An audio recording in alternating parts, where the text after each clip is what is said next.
Gracias a Dios estamos aquí nueva vez para llevarles a ustedes una entrega más de este su programa Enlace Gobierno Empresa. Hoy me siento muy contento y muy alegre de contar con la presencia de un gran amigo, de un periodista a carta cabal, de un profesional, de un joven para mí eh, ético, con un nivel de profesionalidad verdaderamente vertical y con unos criterios y una experiencia vasta.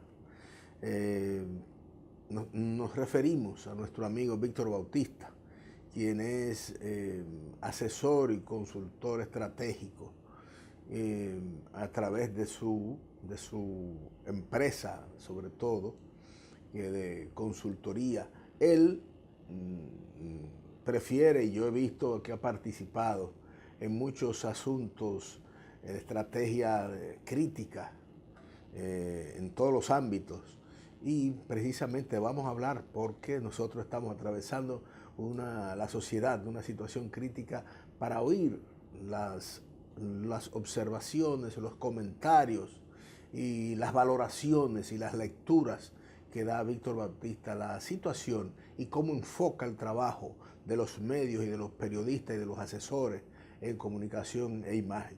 Vamos a iniciar nuestra conversación con nuestro invitado, el licenciado Víctor Bautista, quien es asesor y consultor en comunicación estratégica y presidente de Mediáticos Consultores. Víctor, yo quise conversar contigo, primero por la larga amistad que tenemos y porque en la sociedad en este momento, como tú bien, yo he presentado en tu participación, que tú eres un estratega de crisis.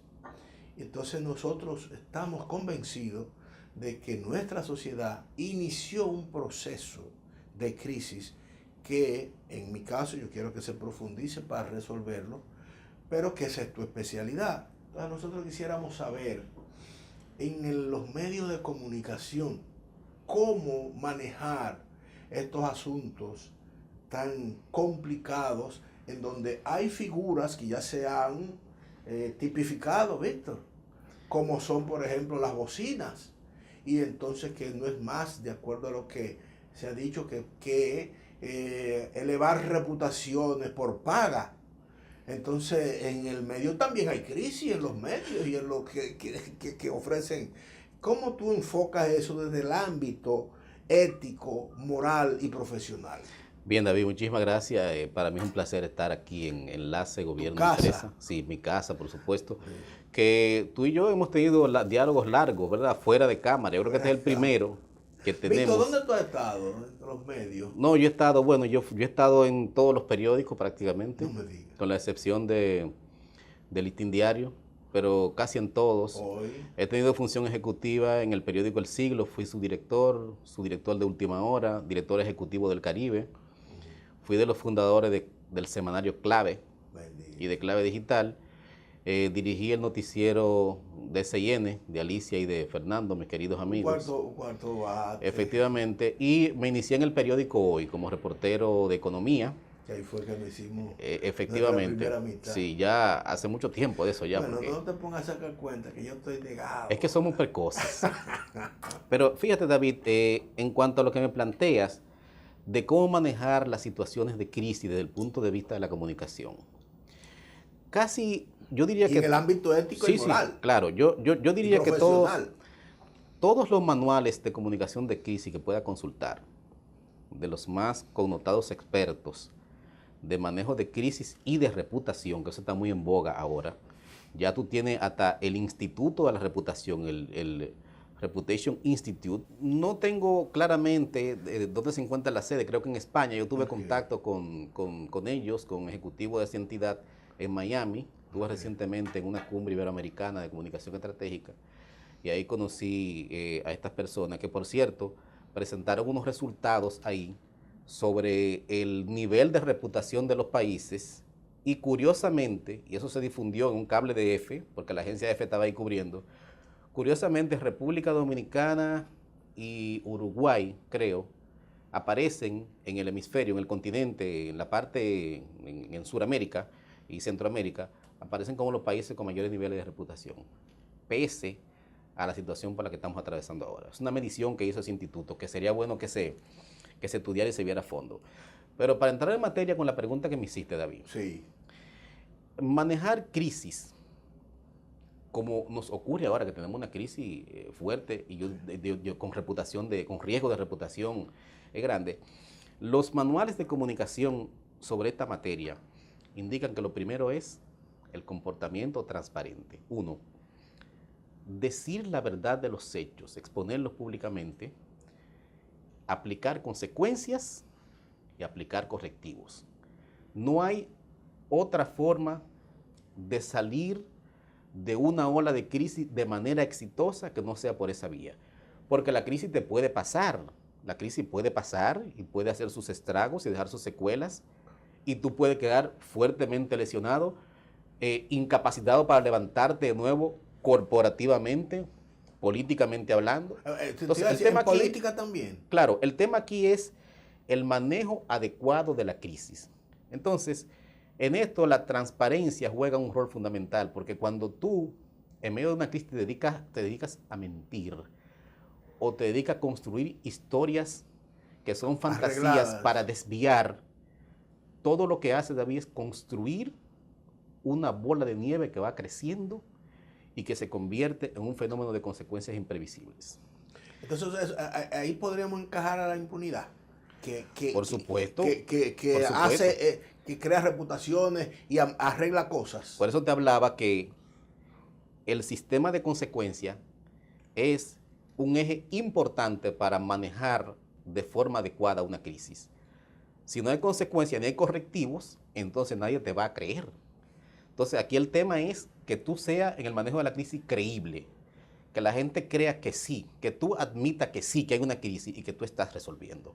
Ahora, si intentas solapar la crisis, si intenta quitarle importancia o tratar de ponerla bajo un manto gris de mentira, esa crisis estará siempre contigo ahí y las consecuencias para ti pueden ser terribles.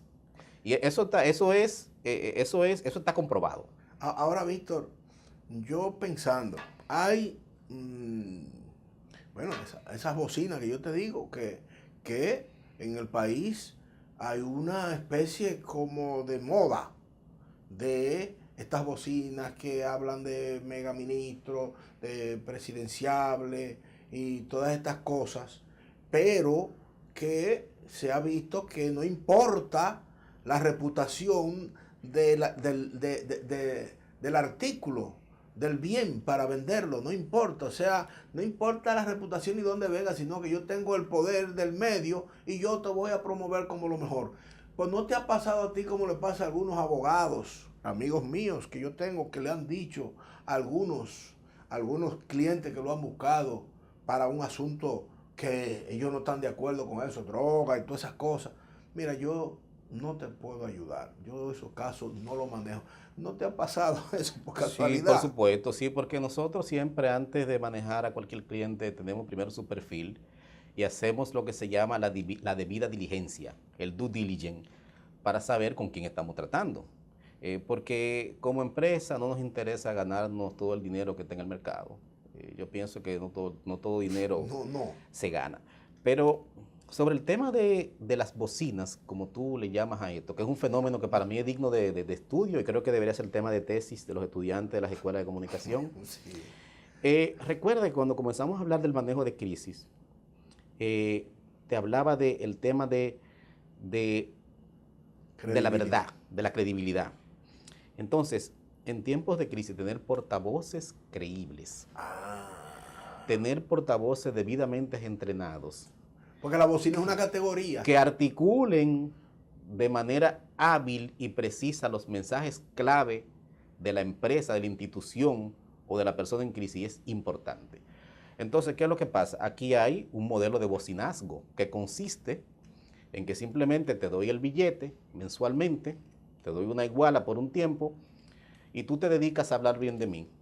Y tú manejas mi discurso, tú te apropias de él y tú lo manejas para limpiarme la imagen o enfriarme.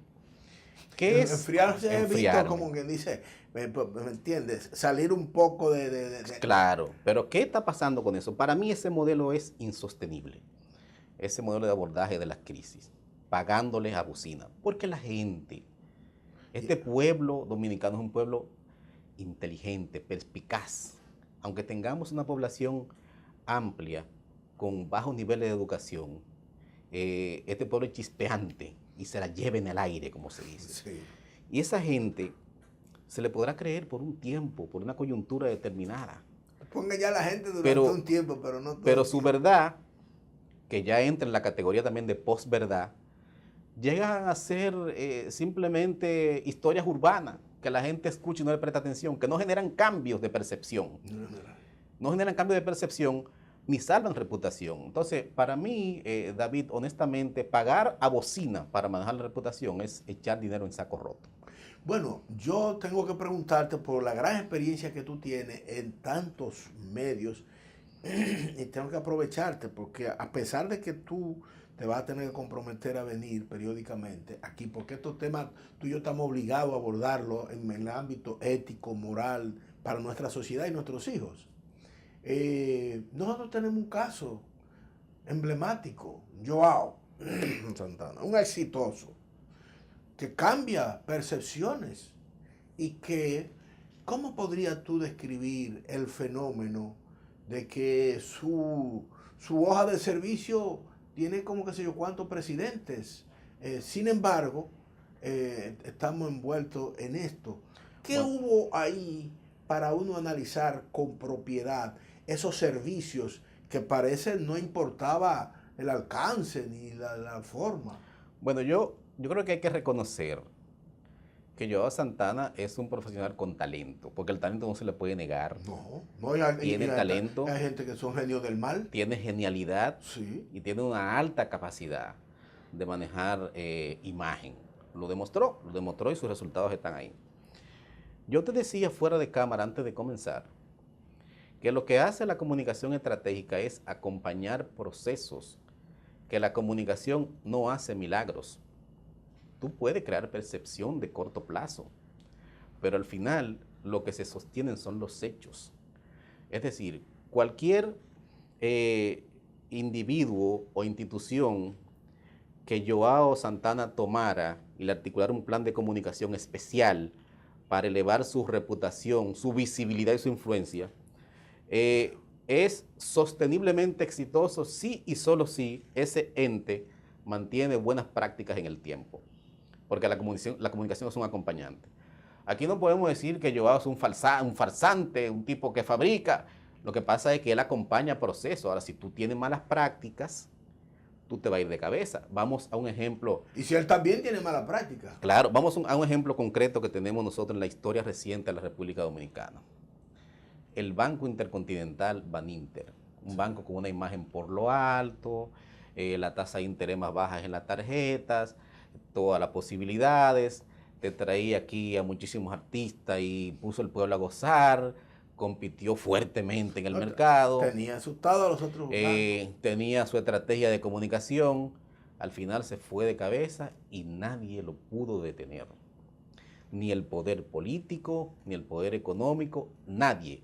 Eso fue una caída apocalíptica porque, David, el tema está en ser un buen ciudadano corporativo y acogerse a las mejores prácticas. Cumplimiento de la ley, un tratamiento ético con los clientes, un tratamiento ético con todos los stakeholders, los públicos de interés en lo que te maneja. Y eso es lo que te salva y lo que te construye una pared fuerte de reputación. La sociedad, en el caso de los políticos, una sociedad que respete y que crea en lo que hacen sus autoridades. Efectivamente. Entonces, tú sabes que hay un refrán que dice que hasta Roma cayó. O sea, el gigante Roma, el imperio más grande de todos los tiempos, cayó, se desplomó.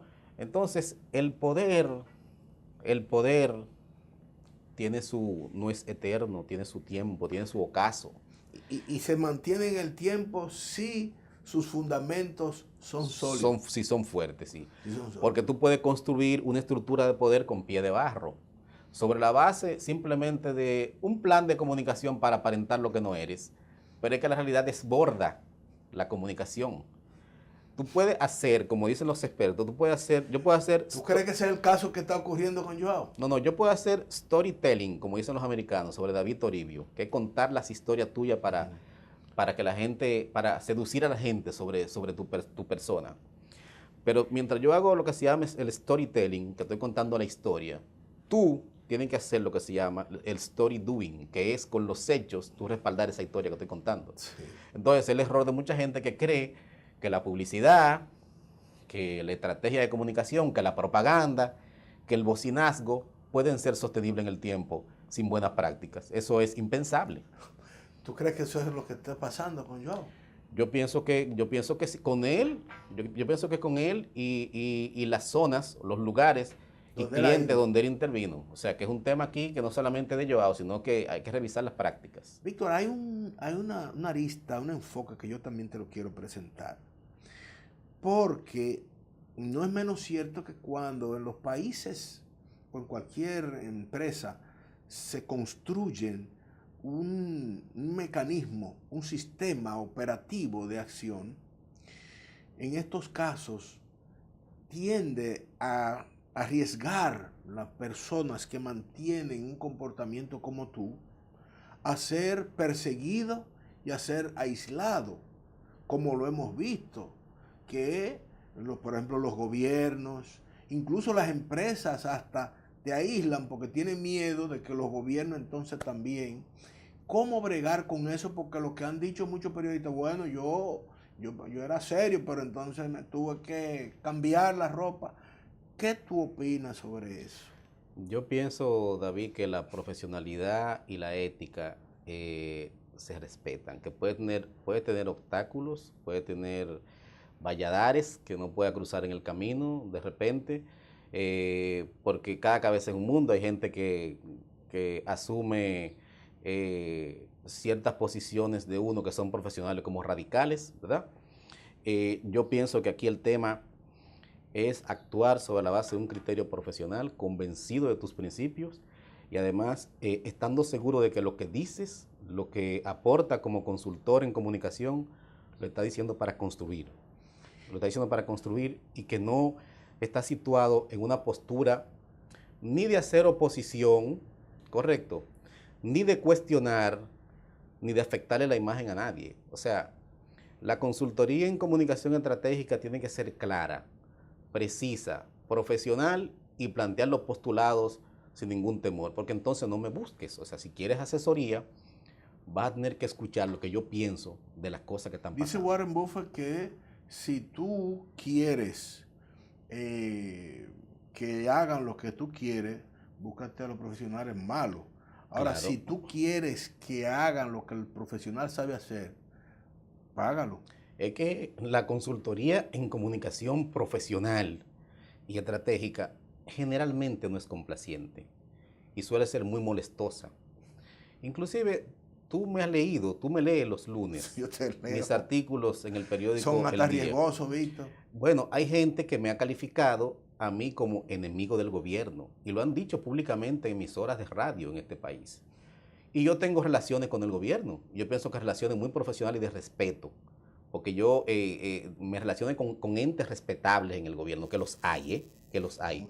Porque no es verdad lo que la gente piensa, que los gobiernos son un desastre y que eso es todo un espacio de corruptos. No es verdad. Los malos son menos. Sí, señor. Hay mucha gente buena en el gobierno y en los gobiernos que ha tenido República Dominicana. Entonces, ¿qué pasa? Cuando me califican como enemigo del gobierno porque me manejo con un sentido crítico para ayudar, porque creo que la crítica ayuda más que la alabanza. Que la alabanza. Yo me siento honrado porque hay gente que lo que está es vociferando cosas, lanzando trampas y triquiñuelas, vociferando y creando historias urbanas rarísimas. Yo simplemente estoy apuesto a la criticidad como elemento para ayudar a manejar la crisis y a manejar las situaciones adecuadamente. Y esa es mi postura. Entonces, Víctor, en ese sentido, tú no negocias tu ética ni tu moral. Porque al final, porque tú dices que todo eso es pasajero. Decía un amigo mío, de que bueno, yo soy ético, pero quizás porque nadie me ha comprado la ética, no me la ha financiado. Sí. Cada quien tiene su precio. Yo pienso que el mío particularmente es impagable por una razón. Yo tengo tres hijos, 3 varones, que yo sé que yo soy su referencia. Y yo lucho porque a un hijo mío en el colegio nadie le diga, tu papá es un ladrón, o tu papá está en una nómina pública sin trabajar, o tu papá recibe sobornos, o tu papá trafica con droga o hace negocio sucio. Porque el legado que yo le puedo dejar a mis hijos, porque yo no soy rico, yo vengo de una provincia de gente, ¿verdad? De gente pobre. ¿De dónde viste? De San Juan de la Maguana, de la tierra del presidente.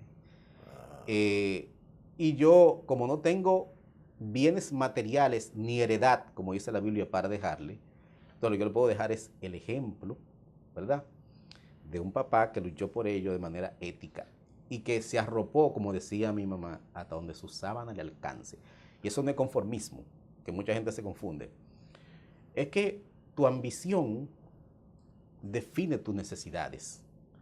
Entonces yo vivo bien, tranquilo, yo no tengo urgencias materiales y no quiero tener más de las pocas cosas que tengo. Y por eso vivo en paz conmigo mismo. Sí, porque dije, rico no es el que tiene mucho, sino el que menos necesita. Efectivamente, por eso, David, hubo un momento en que alguien osó mezclar mi nombre con temas, digamos que antiéticos. Y lo hicieron en una emisora de radio en este país y nosotros demandamos, tuvieron que retractarse. Y esa retractación, que yo la tengo grabada, porque tuvieron que retratarse. ¿Estaba dentro del acuerdo? Sí, tuvieron que retratarse y además publicar un comunicado en el periódico Diario Libre. Yo enmarqué el comunicado, lo tengo en mi casa, lo tengo. Los muchachos lo ven. Y los muchachos, cada uno lo vio y cada uno escuchaba esa grabación donde se le pide excusa a su papá. Entonces, eso tiene precio. Eso no tiene precio. No tiene precio. Entonces, David, el tema aquí es que cuando estemos en crisis. Ahora, los políticos y los empresarios, ¿verdad, Víctor? Que también tienen que mantener una conducta. Pero por supuesto que sí. Tú sabes que yo pienso que aquí durante mucho tiempo, y no estoy hablando de esta coyuntura histórica que vivimos ahora, la historia dominicana está plagada de políticos marrulleros. Aquí la historia de la política de la República Dominicana. Como grandes políticos. Sí, la historia. Con marrulla y hipocresía y simulación. Así es, doble cara, clientelismo, populismo. Aquí la síntesis de lo que ha sido la historia política en República Dominicana es la historia de los bolos y los coludos. Esto se repite de manera recurrente en el espectro político dominicano. Ahora, yo creo que la sociedad está despertando y que se está permeando con el tema de la transparencia. O sea, fíjate que yo soy seguidor de las encuestas de opinión que se hacen. Y tengo un querido amigo que se llama Rafael Acevedo de Gallup, a quien le tengo mucho afecto. Mira, amigo mío. Claro, que puede testimoniar que cuando tú preguntabas 10 años atrás sobre la corrupción como uno de los males, en el ranking de males. No, eso estaba ya en el fondo o no estaba. Pero ahora eso ha subido. ¿De verdad ha subido? Claro, sí, ha subido, porque la gente ha entendido que cuando tú tienes funcionarios corruptos, antiéticos, no solamente se está robando el dinero público, sino que está imposibilitando que el país avance, que haya recursos para la salud, la educación, saneamiento, transporte, para todos los servicios seguridad públicos. O sea, para que tú vivas de manera digna. O sea, esa dignidad que tú puedes tener, un solo sujeto o 3 sujetos se le están robando. Entonces hay un despertar en la gente. Y los gobiernos y los políticos tienen que saber que eso está pasando y que tienen que replantear sus parámetros de reputación, que como te dije es un activo importante. También dentro de la política aparecen esas figuras que venden también sueños y entonces que se hacen la guerra de las encuestas. ¿No entra también dentro de un deterioro de la ética esos servicios vendidos? Indudablemente. Yo creo que quizás no ocurra ahora mismo en esta coyuntura, pero el político exitoso de los próximos años será el que pueda competir por ser más transparente. Por ser más transparente. Porque a veces a ti te da un ganador previo a las elecciones. Por ser más ético, por ser más serio y creíble. Porque la sociedad está cambiando. La sociedad está cambiando. Aquí, y yo no soy profeta ni hijo de profeta. Y hay asesores también, claro, que venden sueños. Pero aquí la gente está... A los políticos. La gente está construyendo un concepto sólido de lo que es la dignidad. ¿Tú crees, Víctor, que aquella expresión del presidente Leonel Fernández en 1996 que decía que la corrupción se llevaba entre las uñas 30.000 millones de pesos al año en el 96, que yo no sé si uno hace un ajuste por inflación ahora, deben ser más de 100.000 millones? Eso fue un estimado conservador. Conservador. Sí, sí, sí. Yo pienso que es más grande, pero que no sentemos a los políticos solamente en el banquillo de los acusados ni en el paredón, porque la corrupción tiene ramificaciones en las que intervienen entes también gobernados. Aquí hay gente que ha sido exitosa empresarialmente sencillamente porque está bajo la sombra del Estado y porque todos sus contratos corruptos han sido suscritos bajo la sombra de papá Estado. O sea que no es solamente papá Estado ni papá políticos. Aquí yo pienso que hay un desafío de hacer de esta sociedad una sociedad ética y transparente. Y si eso no ocurre, David, nosotros podemos caer en el despeñadero. Ahora, ¿cuál es el consejo final que tú le das a los periodistas, que tanto alumnos que tú has tenido y también los que están en los medios, y cuál es el futuro a corto y mediano plazo de este servicio? No, yo pienso que ser profesional, ser ético y ser transparente. Esas son las claves. Y eso puede llevarte a que no sea exitoso, no lo creo. Lo que pasa es que si tú mides el éxito porque tú quieres tener el carro último modelo, quieres tener una villa en Romana, ya es otra cosa. Ahora, si tú mides tu éxito de acuerdo con tus necesidades y tus alcances, tú puedes ser exitoso desde los principios, desde la ética, desde la profesionalidad. Víctor, yo la verdad es que si yo me hubiera enterado que íbamos a tener un programa como este hace tiempo, que nos hubiéramos sentado, pero lo que me queda es el grato sabor, y a ustedes amables televidentes, de que como Víctor está obligado, porque él es una especie, yo le digo un referente dentro del sector, y que está obligado a transmitir también lo que él con sus acciones presenta, pues lo vamos a tener periódicamente. Te agradezco, Víctor, tu presencia, y vamos a retornar con nuestra despedida.